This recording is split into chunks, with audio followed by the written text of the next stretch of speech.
Ah, c'est pas mal, tiens, effectivement. Oui, vous me voyez avec un appareil photo parce que, comme beaucoup d'entre nous, j'aime mémoriser les événements de la vie, les événements, les vacances, etc. Mais par contre, la personne que nous allons rencontrer aujourd'hui, c'est un spécialiste, c'est un photographe professionnel. Je vous propose d'aller ensemble à sa rencontre. Jean-Paul, merci de nous recevoir à votre domicile. On se voit parce qu'effectivement, vous avez une passion, et cette passion, elle nous intéresse tout particulièrement.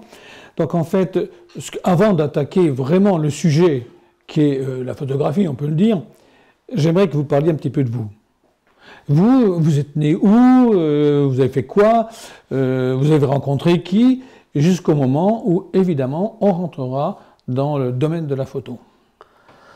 Ben, je suis né dans Centre-Val de Loire, comme on dit maintenant, c'est-à-dire dans le Loiret, à Pressigny-les-Pins, une petite commune, dans un lieu-dit qui s'appelait Motteux, dans une maison en bois, à côté d'une mare où croassaient des grenouilles.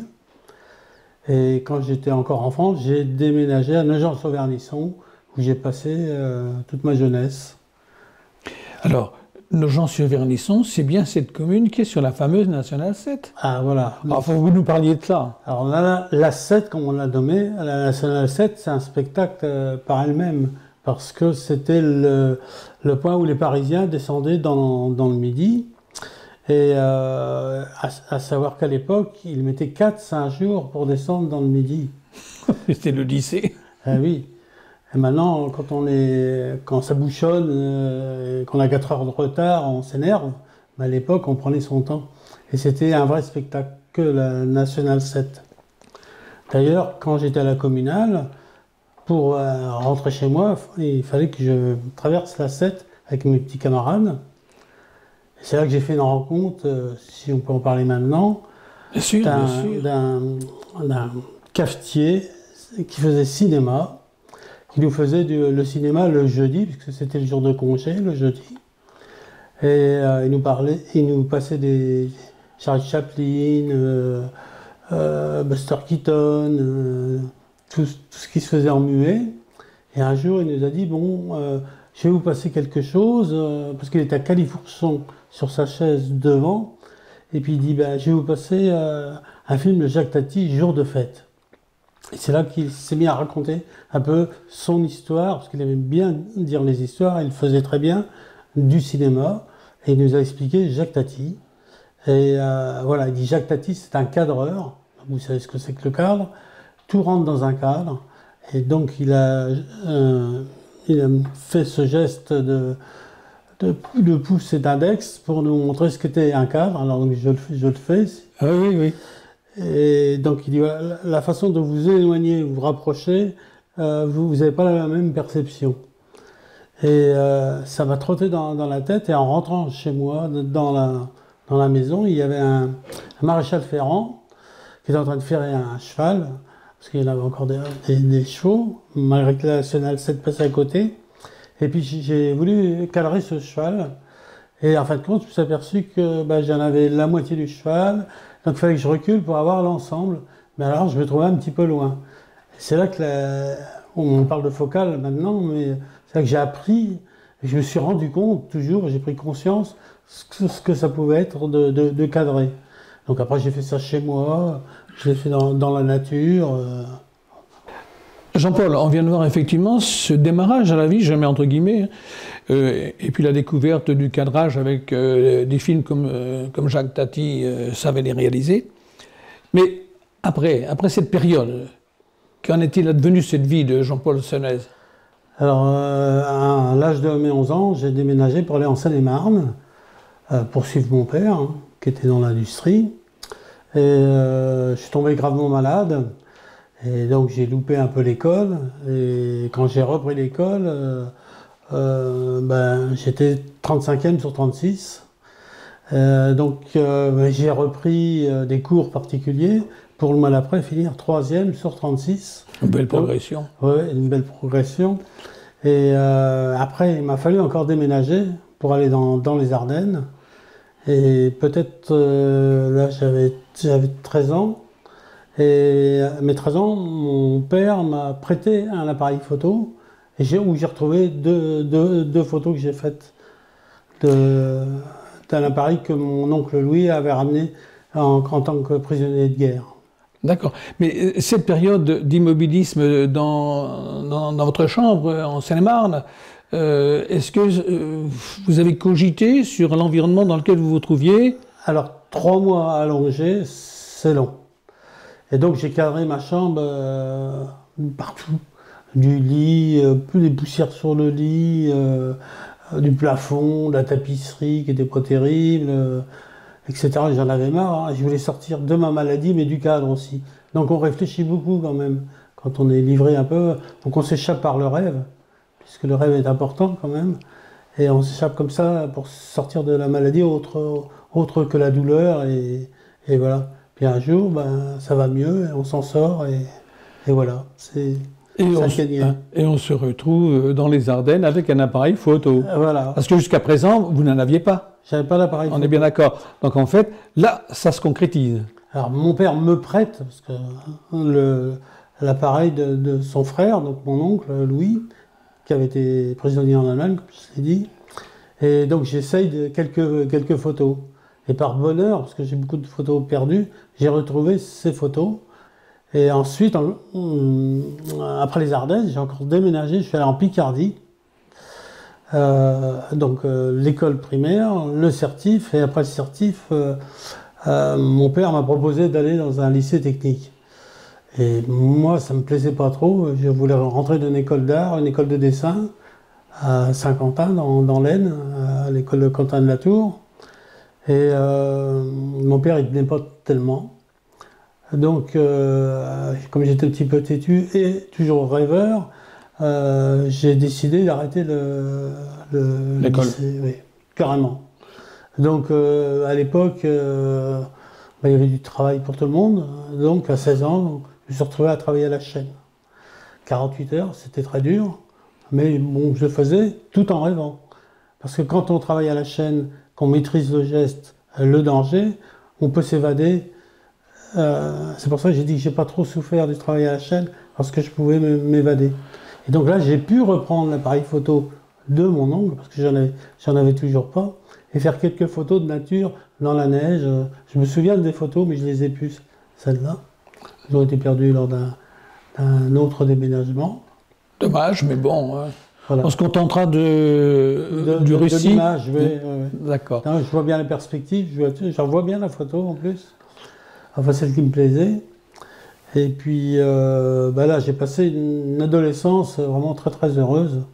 Parce qu'il y avait l'amitié. Dans le Nord, les Picards sont très chaleureux. Et j'avais énormément d'amis et de copains. Et c'est là aussi que, par hasard, j'avais une sœur qui faisait ses études à Charleville et qui avait pour amie Marie-Hélène, qui est devenue ma femme, mais bien après, et on est sortis ensemble, elle avait 14 ans et moi j'avais 15 ans. Bravo, la précocité. Ouais. Jean-Paul, au travers de ce que vous me dites là, on a l'impression que l'artiste ne vous a jamais quitté. Puisque sur la chaîne, vous rêviez, vous avez effectivement un premier appareil photo, vous faites 3-4 photos de votre sœur, de l'environnement dans lequel vous vivez. En fait, après, comment ça s'est développé? Alors après, ça s'est développé à la suite d'un autre déménagement. Il y en a eu quelques-uns. Il y en a eu quelques-uns, à Nantes. Et moi qui venais d'un petit village, me retrouvais dans une métropole, je m'ennuyais un petit peu. J'avais perdu mes amis. J'avais perdu Marie-Hélène, hein, donc on était à un an sans se voir, où j'écrivais 5 lettres par semaine pour essayer de garder le lien, hein, parce que loin du cœur, loin des yeux, loin du cœur, comme on dit. Et puis, par hasard, je vois une petite annonce comme quoi un magasin de photos cherchait un photographe. Donc je me paye le kilo. je vais voir le patron, il me dit, tu t'y connais en photo? Ouais, un petit peu. Tu as déjà développé des hectachromes? Jamais. Est-ce que tu es minutieux? Un petit peu. Est-ce que tu veux essayer? Et c'est ainsi que j'ai commencé au labo à développer des hectachromes, des diapos, quoi. Pour professionnels, on était les seuls à Nantes, à Place Royale. Donc j'ai eu un bon patron parce que quand j'avais pas de boulot, il me dit bon, tu vas aller boire un coup. Je revenais s'il y avait des pellicules, je développais. Quand il y avait beaucoup de boulot, bah, je restais évidemment. Et après, je suis devenu son assistant parce qu'il filmait les opérations au CHU à Nantes. Et je tombais pas dans les pommes. Alors je m'occupais de l'éclairage, un peu de tout. Et après, je suis devenu pas un spécialiste, mais après on me donnait des organes à photographier. J'en ai vu des vertes et des pas mûres, mais je tombais toujours pas dans les pommes. C'est pas banal tout de même. Ouais. Et puis, Marine, parallèlement, elle faisait ses études dans les Ardennes d'infirmière. Quand on s'est connus, elle n'était pas destinée à être infirmière. Et puis, on était mineurs. Pour se voir, c'était la croix et la bannière, comme on dit. Il me fallait une journée pour grimper en stop, parce que j'ai pas trop de sous, pas de voiture. Et une journée pour revenir, vu que je faisais 48 heures, c'était difficile. Donc à un moment, j'ai dit stop. Voilà, on veut vivre ensemble. Mais à l'époque, les parents n'étaient pas du tout d'accord. Donc on est passé par ce mariage contraint. C'est ce que je dis. Voulu, bien sûr, hein, par nous deux, et contraint pour pouvoir vivre ensemble. C'était en 1968. Quelques années après, voire 69, les gens pouvaient se mettre en couple sans être mariés. C'était rentré dans les mœurs. Et nous, on a fait un peu la première. Mais on était prêts à aller partout, hein, ensemble, aller en Écosse, parce qu'en Écosse, il paraît qu'on pouvait se marier pour être ensemble, etc. Donc nos parents nous ont laissé un peu tomber. Mon épouse a continué ses études. Et moi, j'ai fait le déménageur pour pouvoir payer les études de ma femme. Mais entre-temps, j'avais déjà fait d'autres stages de photos à Paris, dans des boîtes de pub, des grosses boîtes sur Neuilly, chez un photographe animalier, et un peu partout pour peaufiner ma technique. Et j'avais accumulé des photos. Donc, et là, re-accident. Ma femme a eu son diplôme. On cherchait un endroit pour s'établir. Et elle a vu dans les appels des hôpitaux, l'hôpital de Luçon, qui cherchait une infirmière. On ne connaissait pas la Vendée, pas loin de la mer. Ça nous a attirés. On a dit pourquoi pas. Et c'est comme ça qu'on a atterri à Luçon. Jean-Paul, on est en Vendée, installé à Luçon, si j'ai bien compris. À Luçon. Alors, la vie du pseudo-photographe ou du futur photographe, je ne sais pas comment je peux l'appeler, mais en fait, la vie de Jean-Paul Senez, ici, à Luçon, dans les années, je ne sais pas combien, il y a 20 ans, hein, 70. Ah ouais, il y a 50 ans. Ah oui. Oula, d'accord. Alors, justement, la vie de Jean-Paul Senez en 1970 et ensuite. Alors, mon épouse était nommée à l'hôpital de Luçon et moi, j'avais pas de travail. Donc, j'avais du mal à marcher puisque j'avais un grave accident, à vertèbre, bassin, etc. Et donc, je dis, mais qu'est-ce que je peux faire? Qu'est-ce qui m'est permis? Comme j'avais un stock de photos, de bonnes photos, j'ai dit, bon, je vais attaquer la presse carrément. Donc, je dis, je vais à Paris. En une journée, je fais l'aller-retour. Et si je vends des photos, je continue, je deviens photographe. Et par un pur hasard, à 18h, vers 18h, j'ai vendu 4 photos à la presse. Et donc j'ai continué le métier. Et donc j'ai accumulé du stock de photos. Et il fallait que j'aille chercher des photos, faire des photos, prendre des photos. Je ne sais pas comment on dit, toujours. Et voilà, c'est comme ça que j'ai démarré dans la presse. Mais alors, ces photos, elles étaient destinées à être vendues à des organes de presse ou autres? Est-ce que des particuliers, par exemple, peuvent acheter des photos de Jean-Paul Senez? à l'époque, c'était pas exposé, les photos. La photo n'était pas reconnue comme un art, puisque la première galerie officielle à Paris, c'est une femme, c'est Agathe Gaillard, qui a dit que la photo était un art, contrairement aux États-Unis où il y avait le MoMA, tous les musées. Elle a monté une galerie photo, je l'ai rencontrée, mais elle avait déjà une masse de photographes parisiens, et donc moi, je ne vendais qu'à la presse. Donc de l'illustration, des tas de magazines, d'éditeurs. Puis j'avais un beau portefeuille, si j'ose m'exprimer ainsi, avec les gens que j'avais rencontrés à Paris. Donc je passais une partie de ma vie à Paris et une autre partie de ma vie sur les routes pour prendre des photos. C'est là que le goût du voyage, ça a pris corps. Ça a pris corps, oui. Mais je sais que vous avez eu l'occasion de discuter avec quelqu'un de relativement important à Nantes, qui prétendait, si je me souviens bien, que la photographie n'était pas un art. Alors voilà, donc je dis, bon, pour apprendre bien la photo, moi je m'intéressais au dessin, à la peinture, à plein de choses, diverses pratiques artistiques et différents médiums. Donc j'ai eu une brève rencontre avec le directeur de l'école des Beaux-Arts de Nantes, que j'ai pu interroger sur la photo. Il m'a dit, la photo, ce n'est pas un art, c'est une représentation mécanique, et ça ne sera jamais enseigné à l'école des Beaux-Arts en France. Bon. Donc voilà. Alors, pour anecdote, quelques années après, ayant pris un peu de stature dans la photo, il y a 3 enseignants à l'école des Beaux-Arts de Nantes, et on m'a demandé d'être le 4e pour les cours du soir. Hein, pour les cours du soir. Quand même.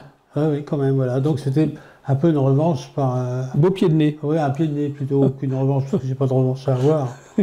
Donc voilà. D'accord. Bon, alors Jean-Paul, effectivement, le métier de photographe démarre, hein, on va dire ça comme ça. Je pense qu'il y a des statuts bien particuliers pour tout ça, mais bon, c'est pas le plus important. Ce qui me semble effectivement intéressant, c'est le domaine des photos que vous faites, les sujets, et particulièrement qu'il y ait des personnages ou des paysages, le choix des couleurs, etc. Puisqu'on est effectivement maintenant dans le métier du photographe. Hein. Alors, on va parler de cela, mais il y a aussi le matériel que vous utilisez quand même. Quand j'ai commencé, la presse voulait du moyen format. Du format 6.7, 6.6 carré, Hasselblad, Rolleiflex et autres. Elle ne voulait pas de 24-36. Et petit à petit, c'est venu au 24-36. Et ma pratique était qu'en couleur.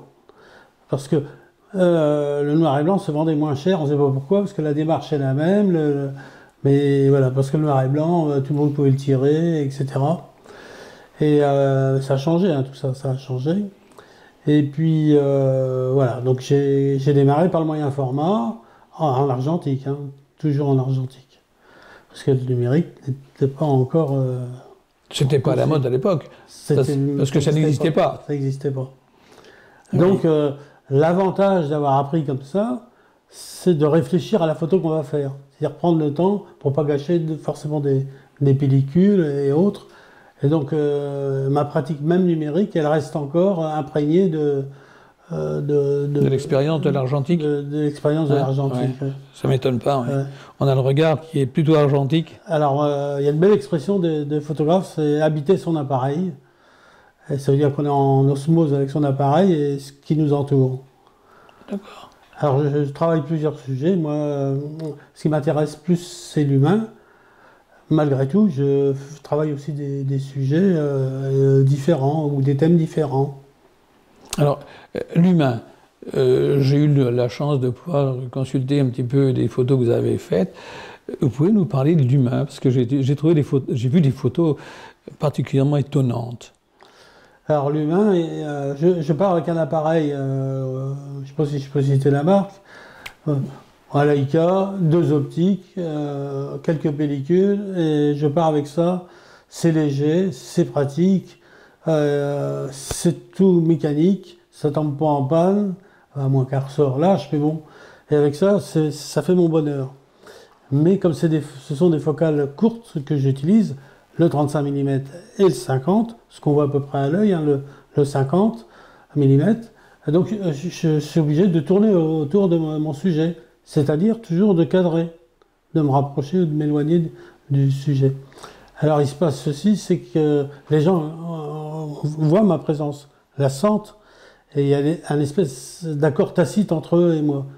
C'est-à-dire que je les fais en photo, ils m'oublient, à un moment, ils font bien attention à moi, et là je les prends en photo parce que l'expression elle est beaucoup plus naturelle, et si je vois que je dérange, ben, je passe mon chemin.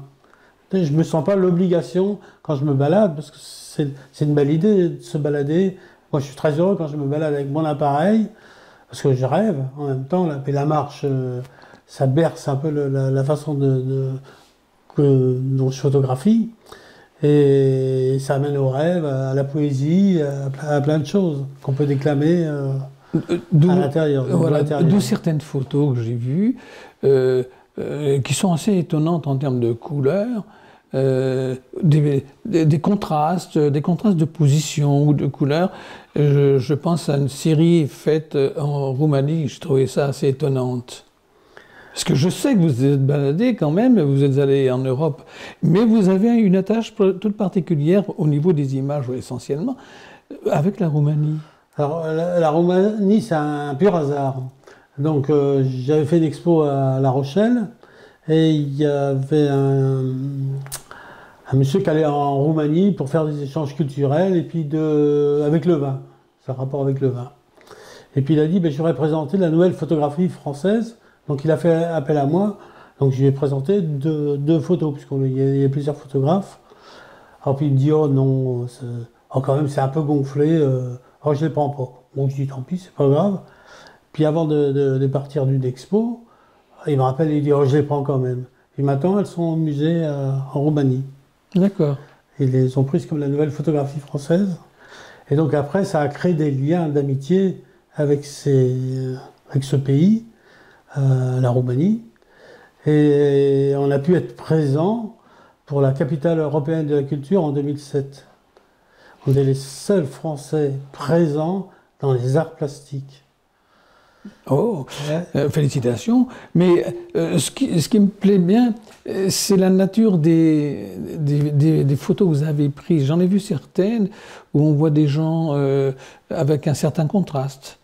Des vieilles, des neuves, des jeunes. Ça, je trouve ça extrêmement étonnant, quoi.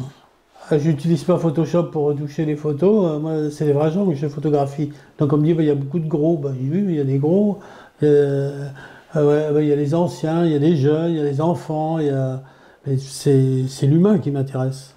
Jean-Paul, j'ai bien compris, effectivement, tout l'intérêt que vous portez aux photographies de personnages.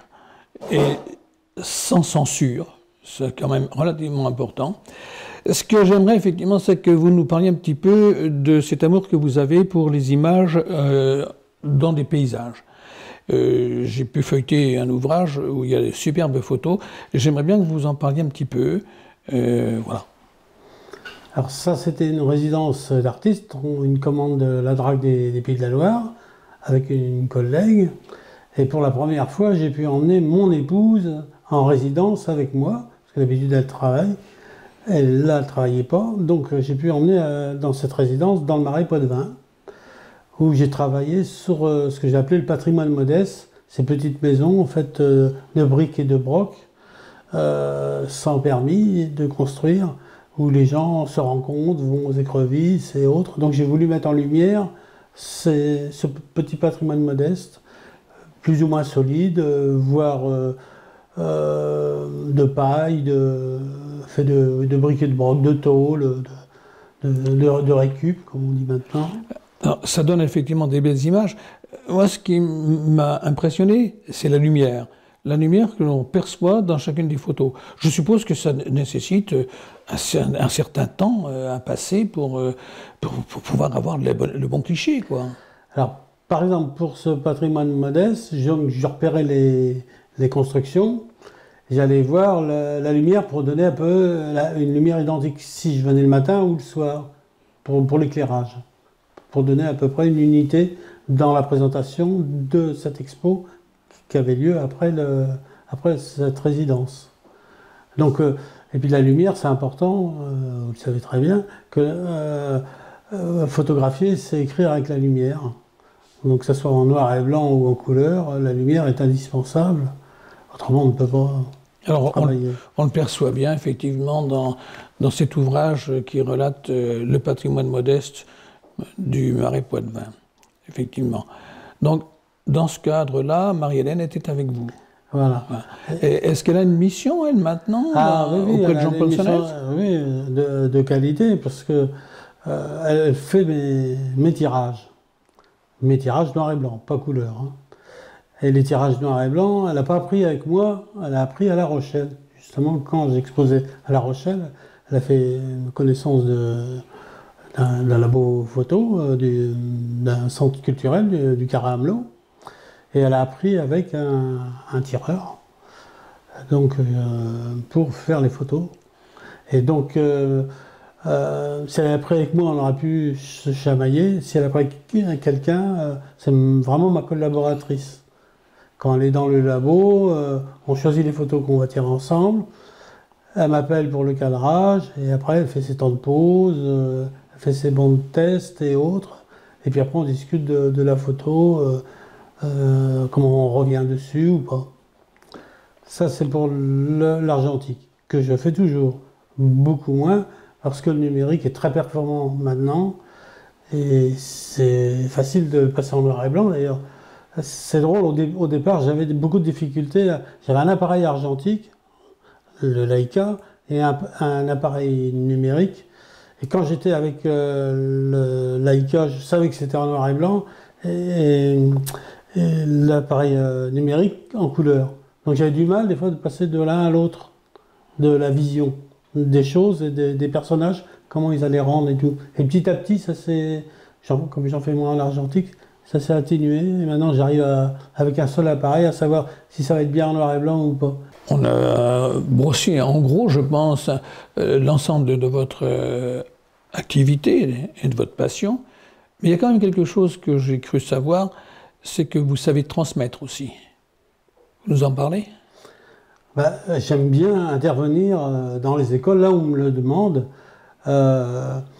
comme une section cinéma, mais ça peut être avec des écoles avec des maternelles, écoles primaires, collèges, école d'ingénieurs, l'ICAM par exemple, le lycée à Nantes, un petit peu partout. L'année prochaine, j'interviens dans un collège dans la Sarthe. J'aime bien transmettre l'idée de l'image, et de l'image fixe, puisque c'est ça que je propose. Et à la section cinéma, le plus dur, c'était de leur montrer que l'image fixe. Le premier cours que j'ai donné, ça a foiré, parce qu'on a tous travaillé en numérique. Je leur ai parlé des réglages, ça les intéressait pas trop. Donc chaque appareil, je le déréglais, et ils sortaient travailler sur un thème. Sauf que je n'avais pas limité le nombre d'images. Donc à regarder, ça a été une catastrophe. J'imagine. Donc après, j'aurais dit, bon voilà, vous ne faites pas plus de 10 photos, mais vous les réfléchissez. Donc c'est comme ça qu'on apprend aussi, qu'on corrige. Bien sûr. Voilà. Mais pour moi, ce témoignage est important. Parce que ça m'aide, et ça vient quelquefois à la suite d'expositions. On vous sollicite. Alors, ah oui, absolument. Vous faites une exposition, et on vous sollicite effectivement pour faire des interventions dans l'ensemble des écoles que vous venez d'évoquer. Je le fais volontiers, oui. Alors, pour illustrer toute cette activité, où est-ce qu'on peut voir les photos de Jean-Paul Sonnez? Alors, en ce moment, on peut les voir dans la communauté de communes Vendée-Sèvres-Otise, à Benay, au Transfo, qui est la bibliothèque de la communauté de communes de Benay, en Vendée, dans Marais Poitevin encore. Hein.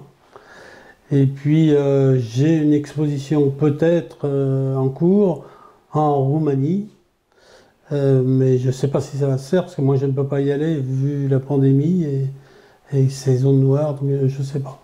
Mais il se peut qu'ils me fassent l'expo puis que je la vois jamais. C'est déjà arrivé une fois. Mais bon, c'est anecdotique ça.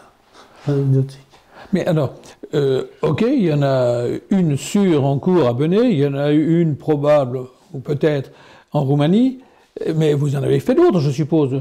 J'ai entendu de La Rochelle tout à l'heure dans les propos que vous me teniez, mais il n'y en a pas d'autres? Alors si, il y en a une multitude, donc je suis obligé de les mettre sur mon CV pour ne pas oublier. Alors, il y a les expos seuls et les expos avec d'autres. Hein. Donc, parce que j'ai fait partie d'une association à Nantes qui s'appelait L'œil en chantier, où il y avait aussi des photographes. D'ailleurs, j'ai partagé un atelier à Nantes pour avoir un pied à la métropole des Pays de la Loire, quoi. Parce que c'est important aussi pour les gens des Pays de la Loire, on ne soit pas qu'à la campagne, parce que ça induit quelque chose de péjoratif. À tort, hein, à tort, mais bon, c'est comme ça. Et voilà, c'est un peu dans ce sens-là. Donc les expos, il y en a eu à Brest, il y en a eu en Hongrie, en Roumanie, à Paris. Je suis sûr qu'il y en a eu à La Roche-sur-Yon aussi. À La Roche-sur-Yon, bien sûr, ouais, il y en a eu à la Médiathèque, il y en a eu ailleurs aussi. Et Luçon, il ne s'est jamais rien passé? Oh, si, à Luçon, on est aussi acteur de la culture et acteur de l'image. On s'est appelé les chroniques photographiques, et là c'est le comité de réflexion sur l'image. Donc on a fait venir des pointures, présenter leurs images, avec, en dernier lieu, ça fait 20 ans qu'on existe, cause Covid et autres, on n'a pas pu présenter ce qu'on voulait présenter. Par exemple, dans les dernières manifestations, Clémentine Desrodilles, la petite fille de Robert Deneau, est venue présenter son film sur son grand-père. On a eu aussi Sarah Moon, le film de Viviane Mayer qu'on a pu présenter un petit peu à tout le monde. Voilà, on existe depuis 20 ans. La faute de moyens, faute de lieux et faute de public, on a un peu stoppé. Et ça fait 20 ans qu'on a une véritable action culturelle sur l'image, en région des Pays de la Loire. Ben, je suis impressionné, hein, bravo. Eh bien, il faut espérer que ça redémarre un jour, qu'on revienne comme dans le temps. Jean-Paul, je crois qu'il me reste simplement à vous remercier. À vous remercier essentiellement du temps que vous nous avez consacré et de nous y raconter l'histoire des photos. Merci. C'est moi qui remercie Ripardière Productions de votre accueil, de votre gentillesse et de l'équipe sympathique qui anime ce portrait. Donc je suis ravi de l'avoir fait et de vous avoir tous connus, et j'espère qu'on pourra se revoir volontiers, quoi. Voilà.